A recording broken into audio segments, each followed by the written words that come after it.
Kinetic energy है उसका 8 electron volt लंबवत प्रवेश कर रहा है और प्रोटॉन है MP कह लीजिए।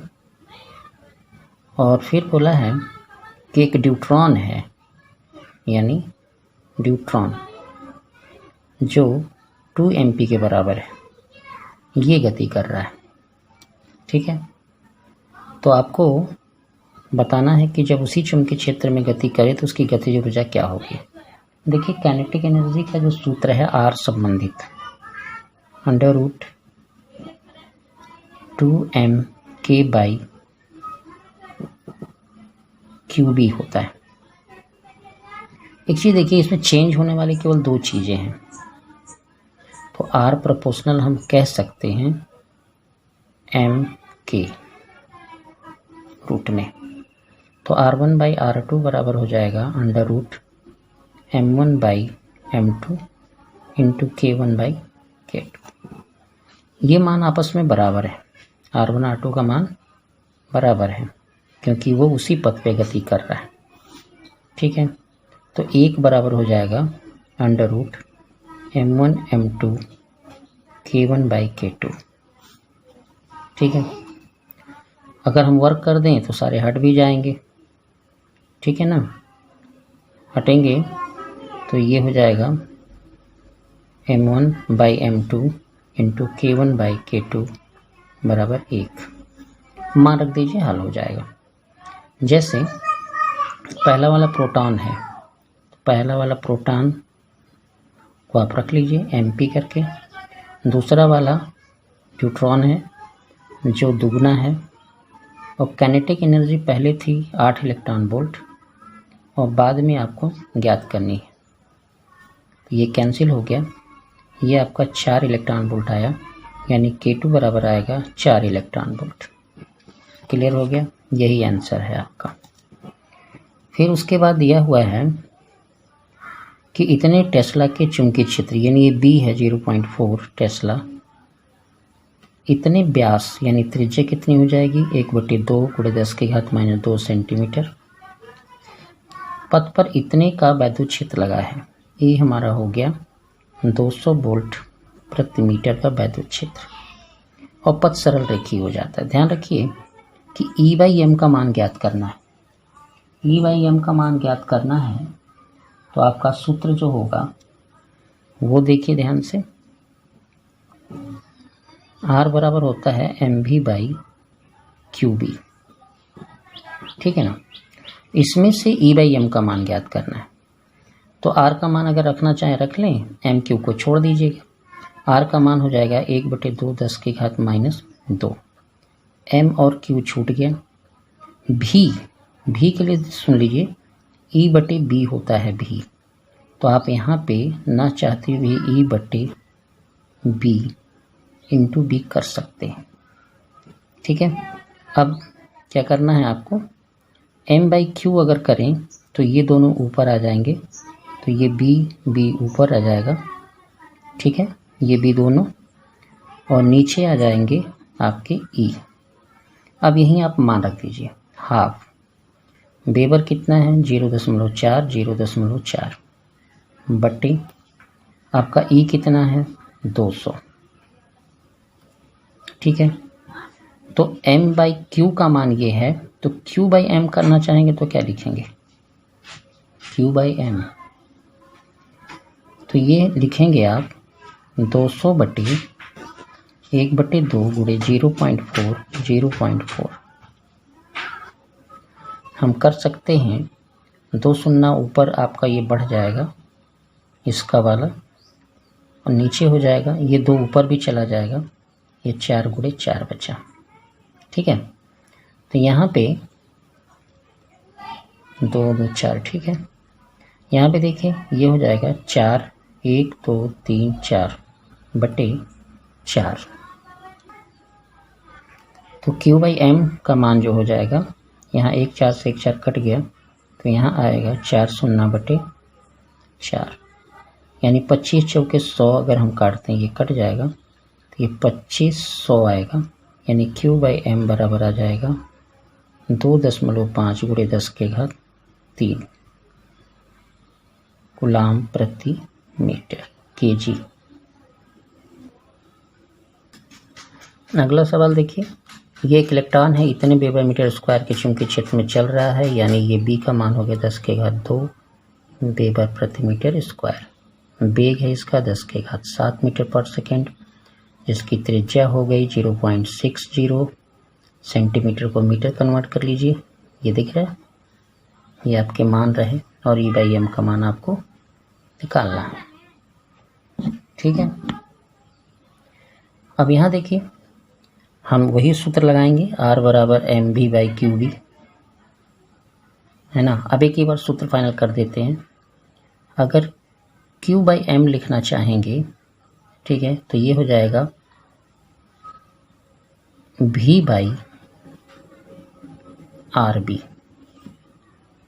ठीक है, देखिए ये यहाँ चला जाएगा, यहाँ आ जाएगा, ये नीचे उतर जाएगा, बस आपका हो जाएगा।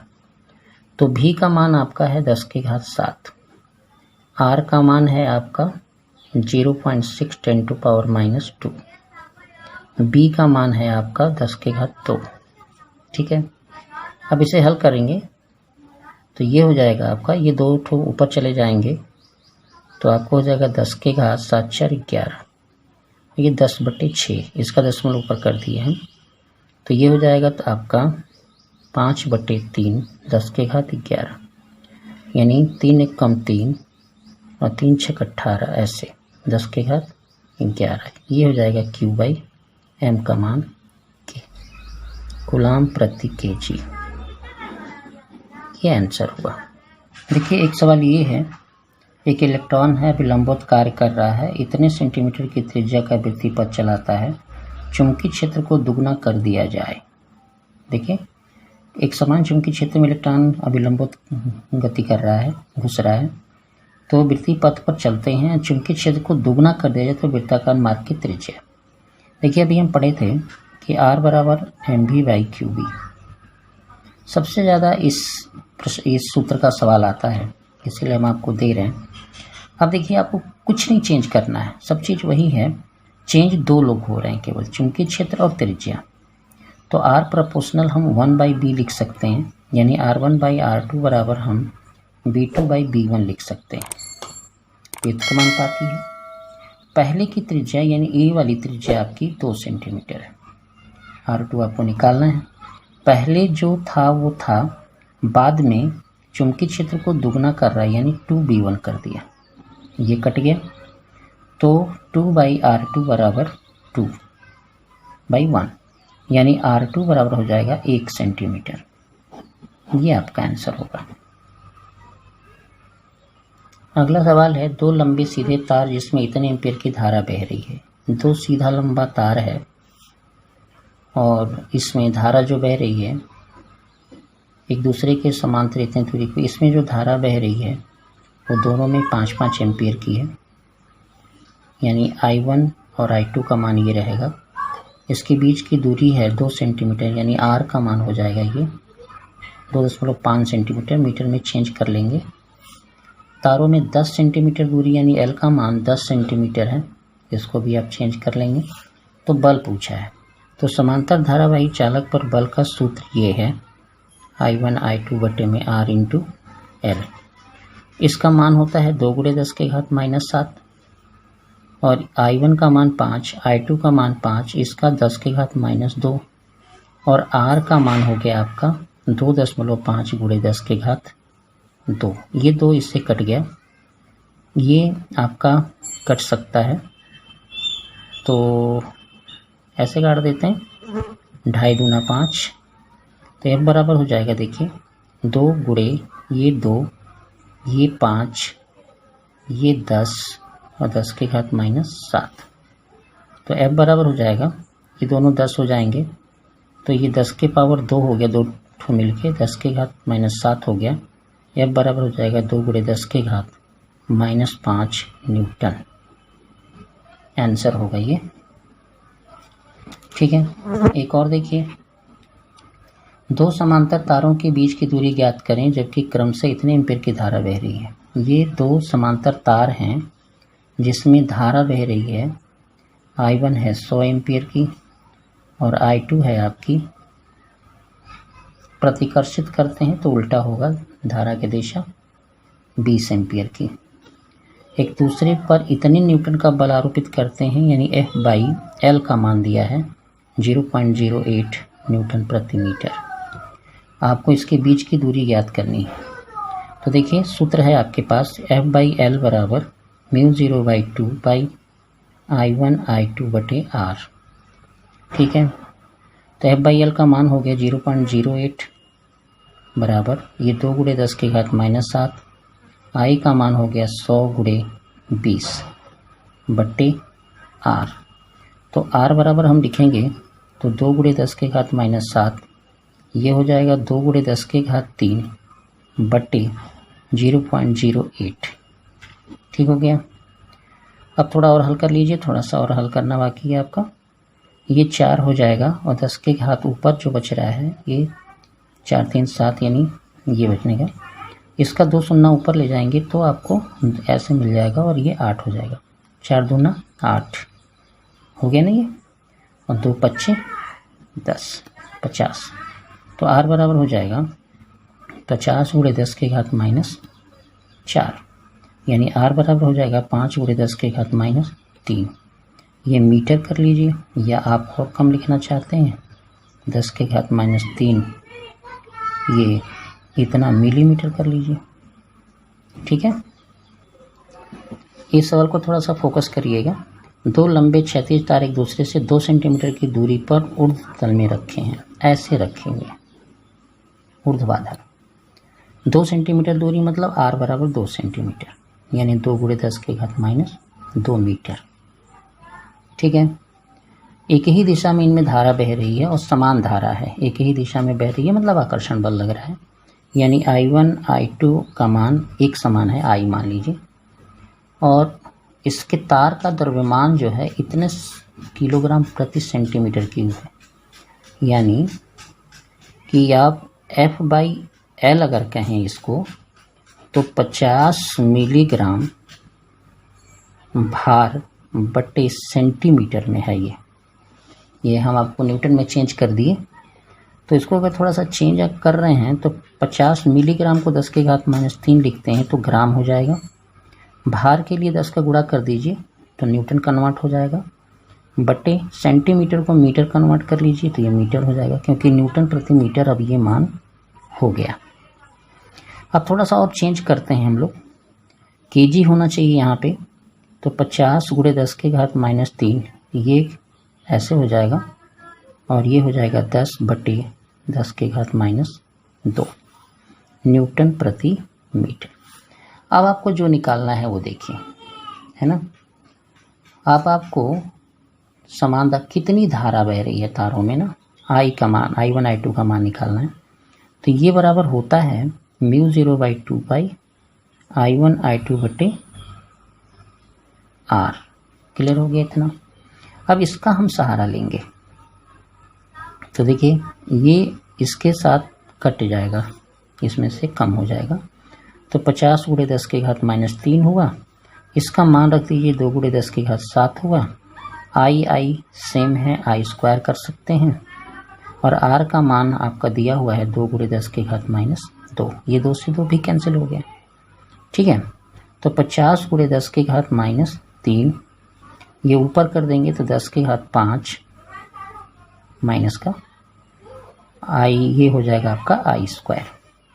तो I² जो आपका है वो हो जाएगा आपका 50 × 10⁻³ बटे 10⁻5।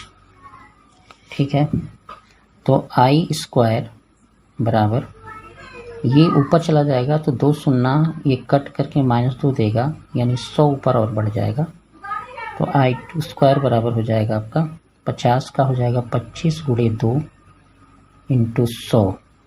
ठीक लग रहा है। I का रूट कर देंगे हम इसका, अगर 25 2 10 10, तो रूट से बाहर आ रहा है 25 का 5, ये 10 का 10, और रूट कितना बचा 2, तो I बराबर हो जाएगा 5 10 रूट 1.414 हो गया। तो ये हो जाएगा 70 70, एक शून्य और बढ़ा लीजिए और 3 अंक पे दशमलव लगा दीजिए, इतना एम्पियर। क्लियर हो गया? यही I1 I2 का मान होगा। एक और देख लेते हैं। एक चुंबकीय क्षेत्र B में कोई कण चल रहा है, उसका बल का सूत्र तो F बराबर, देखिए जब वेक्टर दिया रहता है तो वेक्टर के रूप में ही बल का सूत्र लिखते हैं, तो Q बराबर होगा V क्रॉस B, ये सूत्र होगा आपका। यहाँ देखिए एक इलेक्ट्रॉन पर 500 वोल्ट से त्वरित किया जाता है, उसकी चाल बतानी है, तो K बराबर होता है हाफ mv²। यहाँ पे 50 वोल्ट से त्वरित है, EV में हो जाएगा कन्वर्ट काइनेटिक एनर्जी। V बताना है तो v² बराबर होगा 2ev/m, है ना। v² बराबर 2 गुणे 1.6 10⁻19 और ये वोल्ट हो जाएगा 500 और ये होता है 9 गुणे 10⁻31 के लगभग। अब ये आपको हल करना है, थोड़ी मेहनत तो करनी पड़ेगी आपको। v² बराबर, बहुत ज़्यादा हल करने की ज़रूरत नहीं है, इसको आप कर देंगे तो 1000 हो जाएगा। 1000 1.6/9 10⁻19 ऊपर ले जाइए तो ये 31 ऐसे हो जाएगा।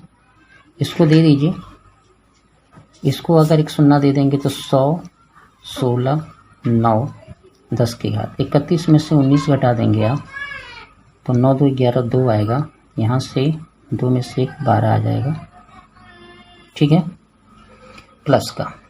अब आपको V निकालना है तो ये सारा रूट निकलेगा, तो 100 का निकलेगा 10, इसका निकलेगा 4, इसका निकलेगा 3 और इसका निकलेगा 6। रूट निकाल दिए हम, तो ये हो जाएगा 40/3 गुणे 10⁻6। काटना एक और देना है तो दे दीजिए इसको, तो 10⁻7 दिखने लगेगा, 4/3 दिखेगा, तो V बराबर हो जाएगा 1.33 10⁻7 मीटर पर सेकेंड। क्लियर हो गया? हो गया।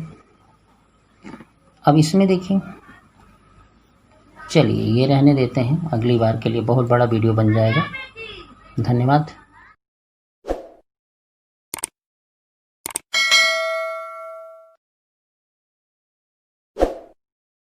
में देखिए एक प्रोटॉन है, 8 इलेक्ट्रॉन वोल्ट के गतिज ऊर्जा से चल रहा है ना। यानी इसका त्वरित जो विभवांतर है वो है 8 वोल्ट, ठीक है। और बाद में वही वोल्ट वो आपसे पूछ रहा है, यानी किस गतिज ऊर्जा से चलेगा वो आपसे मांग रहा है। ये मान लीजिए काइनेटिक एनर्जी है।